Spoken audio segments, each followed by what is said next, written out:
Mashhur aktyor Arnold Schwarzenegger 2016-yilda o'zining haykali ostida uxlab yotganini ijtimoiy tarmoqqa joylaydi va ostiga quyidagi so'zlar bilan izohlaydi.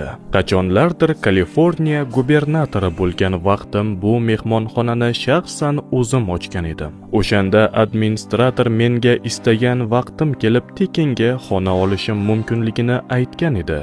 Ammo men gubernatorlik lavozimimdan ketganimdan so'ng ushbu mehmonxonaga borganimda tashkilotchilar menga tekinga xona berishni istamay haydab yuborishdi. Shu sababli men o'zimni haykalim ostiga joy solib, o'sha yerda tunadim.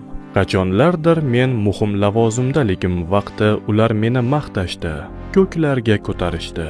Ammo lavozimimni yo'qotgach, ular va'dasini esidan chiqarib, meni quvib yuborishdi. Mansabingiz, pulingiz, qudratingizga ishonmang. Hech narsa abadiy emas. Yaqinlaringizni, qiyin vaqtda yoningizda bo'lganlarni qadrlang.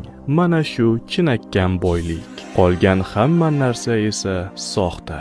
Mashhurlarga yanada yaqin bo'lish uchun Biz TV.uz Instagram kanaliga obuna bo'ling.